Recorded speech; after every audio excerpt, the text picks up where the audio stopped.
para saber como está o clima lá no Palácio do Planalto, nós vamos direto até lá para conversar com o repórter Leandro Souza, que acompanha toda a movimentação. Leandro, boa tarde. Olá, Valteno, boa tarde para você, boa tarde, Ana Amélia, que também está conosco, nosso comentarista, boa tarde para você que nos acompanha. Pois é, aqui o Palácio do Planalto, eu estou aqui no saguão neste momento, ele já começa a ficar bastante movimentado. Inicialmente, a cerimônia de lançamento do Plano Safra para a agricultura empresarial estava prevista para começar às 15 horas.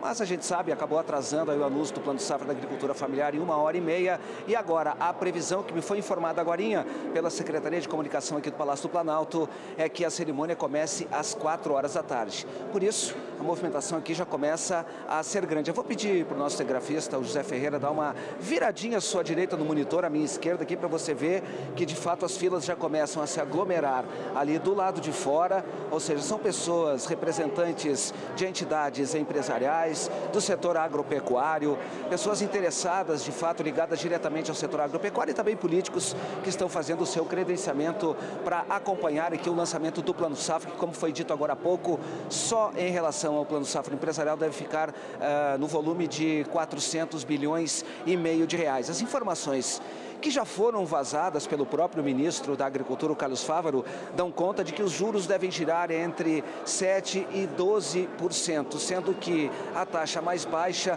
ela deve ser aplicada ao Renova Agro, que é aquele antigo plano ABC e que trata da conversão de pastagens degradadas.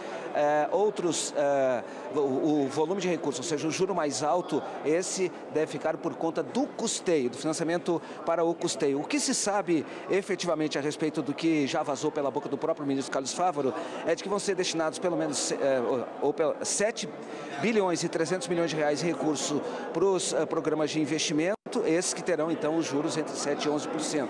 São 48,8 bilhões em recursos com juros equalizados, 27 bilhões com juros controlados sem equalização e 31,5 bilhões de reais com juros livres, quer dizer, um volume bastante significativo. Também as linhas de financiamento aí para investimentos, por exemplo, o Pronamp deve ser destinado uma média para cada produtor aí de 2,8 bilhões de reais com taxa de 10,5%. Quer dizer, as taxas ainda para o setor empresarial continuam bastante elevadas. No que diz respeito à equalização, o volume total de recursos para a equalização dos juros desse segmento da agricultura deve girar em torno de 6 bilhões e 300 milhões de reais, sendo que 10 milhões e meio de reais foram destinados para a equalização dos juros do Plano Safra da Agricultura Familiar. Como eu disse anteriormente, cada vez é maior aqui o volume de pessoas, a gente vai acompanhando a chegada dos representantes do setor, vamos conversando também na medida em que as coisas vão evoluindo aqui, a gente vai conversando, também vamos trazendo novas informações para você que nos acompanha. Eu volto com vocês aí no estúdio. Ainda nada com relação à questão do seguro rural, ainda não anunciaram nada, ainda não, né?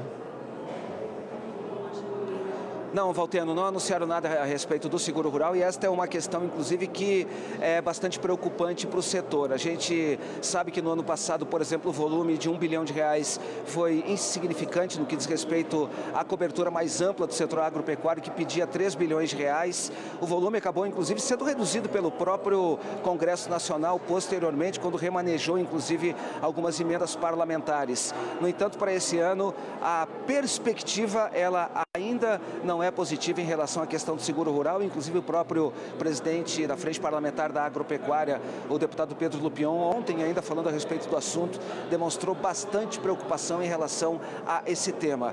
Eu fui procurar saber também em relação se havia alguma relação, por exemplo, nas medidas que foram tomadas para o setor, para o segmento da agricultura familiar, se isso teria algum reflexo no que diz respeito à possibilidade de aumento da cobertura ou de garantia, pelo menos, do produtor rural, para que o torne mais resiliente em relação à produção agropecuária. No entanto, não me foi confirmado nada até agora. A gente está correndo aqui atrás das informações, com certeza vai trazer para você agora uma das grandes frustrações. Se não atingir um volume de pelo menos 3 bilhões de reais no que diz respeito ao seguro rural, não tenha dúvida que será essa questão aqui, viu, Salema? Salema, perdão. E o Valteno e a Ana Amélia que estão aí no estúdio.